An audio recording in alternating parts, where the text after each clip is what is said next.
Assalamualaikum warahmatullahi wabarakatuh. Perkenalkan, nama saya Afila Wahyuni Novira, NIM E1R021117, kelas 1D, Prodi Pendidikan Matematika. Di sini saya akan menjelaskan tentang paragraf.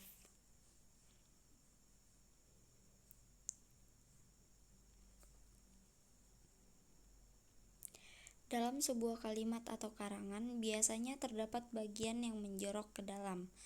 Bagian ini disebut paragraf. Nah, pengertian paragraf itu apa sih? Paragraf adalah suatu gagasan yang berbentuk serangkaian kalimat yang saling berkaitan satu sama lain. Dengan kata lain, yaitu inti penuangan dua buah pikiran dalam sebuah karangan dan didukung oleh himpunan kalimat yang saling berhubungan untuk membentuk sebuah gagasan. Nah, untuk mendapatkan paragraf yang baik, tentu ada unsur-unsur. Yang pertama yaitu kesatuan paragraf. Yang kedua yaitu kepaduan paragraf. Yang ketiga yaitu kelengkapan dan ketuntasan.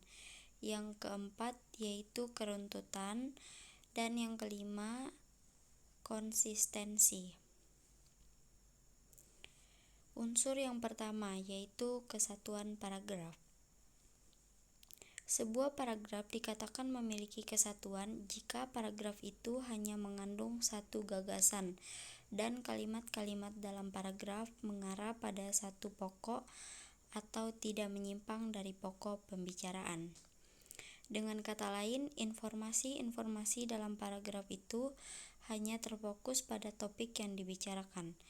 Oleh karena itu, penulis harus selalu mengevaluasi kalimat-kalimat yang dibuatnya.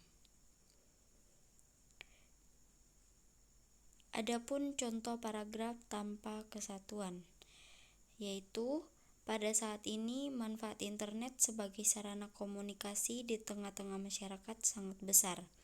Internet dipandang sebagai sarana yang tidak dapat diabaikan dalam kehidupan sehari-hari. Penulisan karya ilmiah ini bertujuan untuk mengetahui peran, manfaat, dan dampak negatif internet bagi masyarakat. Selain itu, tujuan penulisan karya ilmiah ini adalah untuk mengetahui dan mendalami fasilitas dan perkembangan internet. Unsur yang kedua yaitu kepaduan paragraf. Sebuah paragraf dikatakan memiliki kepaduan jika terdapat keserasian hubungan antar kalimat dalam paragraf. Adapun alat kohesi gramatikal yang dapat digunakan untuk membangun paragraf yang padu antara lain: yang pertama, kata transisi atau ungkapan penghubung antar kalimat, merupakan penghubung atau konjuktor atau perangkai yang digunakan untuk menghubungkan unsur-unsur dalam sebuah kalimat atau antar kalimat dalam sebuah paragraf. Nah, ketepatan penggunaan kata transisi berpengaruh terhadap ketegasan informasi. Gagasan-gagasan dalam kalimat yang sama dapat memunculkan informasi yang berbeda karena perbedaan penggunaan kata transisi.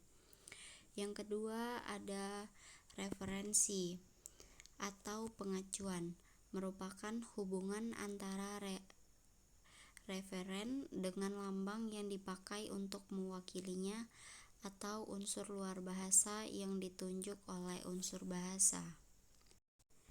Referensi dapat ditinjau dari segi maujud yang menjadi acuannya. Dalam hal ini, referensi dikelompokkan menjadi dua. Ada eksoforis, yaitu pengacuan terhadap maujud yang terdapat di luar teks bahasa seperti manusia, hewan, alam sekitar, atau suatu kegiatan. Dan yang kedua yaitu endoforis, yaitu pengacuan terhadap maujud yang terdapat di dalam teks bahasa. Teks yang biasanya diwujudkan oleh pronomia, baik pronomia persona demonstrativa, maupun komparatif. Lanjut, yang ketiga ada substitusi, adalah penggantian konstituen dengan menggunakan kata yang maknanya sama sekali berbeda dengan kata yang diacunya. Penyulihan ini merupakan salah satu cara untuk membangun kepaduan paragraf dengan cara mengganti suatu unsur dengan unsur lain yang acuannya tetap sama dalam hubungan antar bentuk kata atau bentuk lain yang lebih besar daripada kata, seperti frasa atau klausa. Yang keempat ada elipsis, merupakan pelepasan unsur bahasa yang maknanya telah diketahui sebelumnya berdasarkan konteksnya. Pada dasarnya, elipsis dapat dianggap sebagai substitusi dengan bentuk kosong atau zero. Unsur yang dilepaskan itu dapat berupa nomina, verba, atau klausa.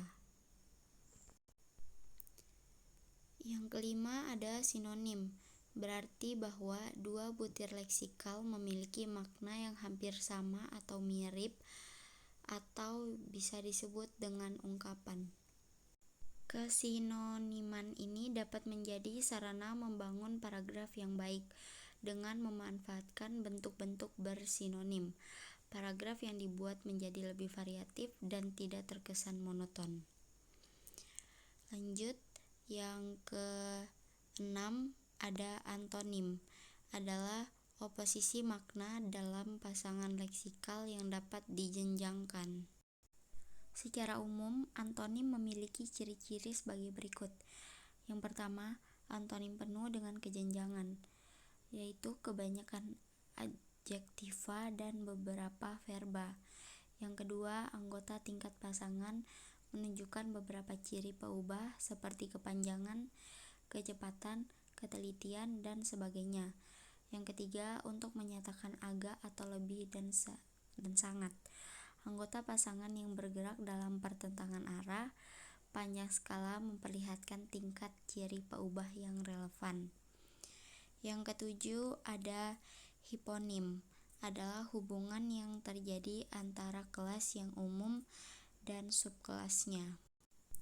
Bagian yang mengacu pada kelas yang umum disebut superordinat, sedangkan bagian yang mengacu pada subkelasnya disebut hiponim. Kehiponim ini dapat dikatakan sebagai hubungan makna leksikal yang bersifat hierarkis antara suatu konstituen dan konstituen yang lain. Yang kedelapan ada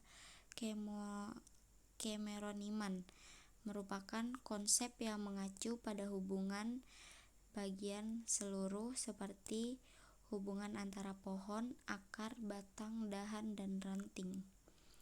Yang terakhir ada repetisi atau perulangan, adalah penyebutan kembali suatu unit leksikal yang sama yang telah disebut sebelumnya. Perulangan ini dapat berupa perulangan kata, frasa, atau klausa. Unsur ketiga yaitu kelengkapan dan ketuntasan. Aspek kelengkapan ini terpenuhi jika semua informasi yang diperlukan untuk mendukung atau menjelaskan gagasan utama sudah cukup. Hal ini berarti bahwa gagasan utama dalam paragraf harus dikembangkan sesuai dengan informasi yang diperlukan dan dituntut oleh gagasan utama. Dengan begitu, pembaca akan memperoleh informasi secara utuh. Adapun ketuntasan dapat dimaknai ke dalam pembahasan, yakni semakin konkret penggambaran suatu objek akan semakin jelas informasi yang disampaikan. Lanjut, unsur yang keempat yaitu keruntutan. Sebuah paragraf dikatakan runtut jika uraian informasi disajikan secara urut. Tidak ada informasi yang melompat-lompat sehingga pembaca lebih mudah mengikuti jalan pikiran penulis. Keruntutan paragraf ditampilkan melalui hubungan formalitas di antara kalimat yang membentuk paragraf. Hubungan formalitas tersebut menunjukkan pola urutan penyajian informasi. Yang kelima ada konsistensi. Sudut pandang adalah cara penulis menempatkan diri dalam karangannya. Dengan kata lain, sudut pandang dapat diartikan sebagai cara penulis atau pengarang menempatkan dirinya terhadap cerita atau karangan, atau dari sudut mana penulis memandang ceritanya. Sudut pandang ini dalam suatu karangan bisa berupa perspektif yang hendak dibangun penulis. Berikut ini merupakan beberapa sudut pandang yang dapat digunakan penulis dalam karangan. Yang pertama, sudut pandang orang pertama. Biasanya menggunakan kata ganti aku atau saya. Yang kedua, sudut pandang orang ketiga. Biasanya menggunakan kata ganti orang ketiga, seperti dia atau nama orang tersebut. Yang ketiga, sudut pandang pengamat menempatkan penulis sebagai pengamat serba tahu yang bertindak seolah-olah mengetahui segala tingkah laku dan peristiwa yang dialami tokoh. Dan yang terakhir ada sudut pandang campuran, merupakan kombinasi antara sudut pandang orang pertama dan pengamat. Baik, itulah kelima unsur yang dipakai untuk mendapatkan paragraf yang baik. Selanjutnya saya akan menjelaskan tentang jenis paragraf. Yang pertama ada paragraf deduktif, yaitu paragraf yang ide pokok atau gagasan utamanya terletak di awal paragraf dan diikuti oleh kalimat-kalimat penjelas untuk mendukung gagasan utama.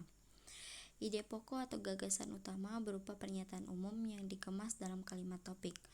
Kalimat topik itu kemudian diikuti oleh kalimat-kalimat pengembang yang berfungsi memperjelas informasi yang ada dalam kalimat topiknya.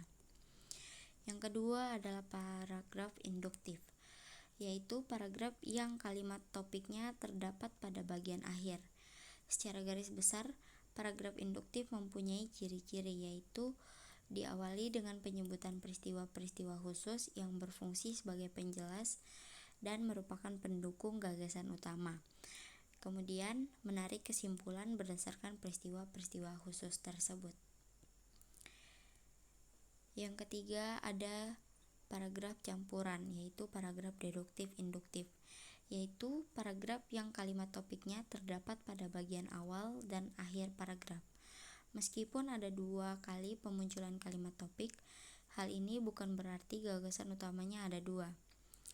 Adanya 2 kalimat topik itu hanya merupakan bentuk pengulangan gagasan utama untuk mempertegas informasi. Paragraf dengan pola ini dimulai dari pernyataan yang bersifat umum, diikuti dengan pernyataan yang bersifat khusus sebagai penjelas, dan diakhiri dengan pernyataan umum lagi yang merupakan pengulangan gagasan utama. Selanjutnya ada paragraf ineratif, adalah paragraf yang kalimat utamanya terletak di tengah-tengah paragraf. Paragraf ini diawali dengan kalimat-kalimat penjelas sebagai pengantar, kemudian diikuti gagasan utama dan ditambahkan lagi kalimat-kalimat penjelas untuk menguatkan atau mempertegas informasi. Dan yang terakhir ada paragraf dengan ide pokok tersebar. Paragraf dengan pola semacam itu tidak memiliki kalimat utama. Pikiran utamanya menyebar pada seluruh paragraf atau tersirat pada kalimat-kalimatnya. Untuk dapat memahami gagasan utama paragraf, pembaca harus menyimpulkan isi paragraf. Dengan memperhatikan setiap kalimat dalam paragraf, kita dapat menyarikan isinya, yaitu gambaran suasana pada pagi hari yang cerah. Mungkin sekian penjelasan tentang paragraf dari saya. Mohon maaf apabila ada salah kata. Wabillahi taufiq wal hidayah. Wassalamualaikum warahmatullahi wabarakatuh.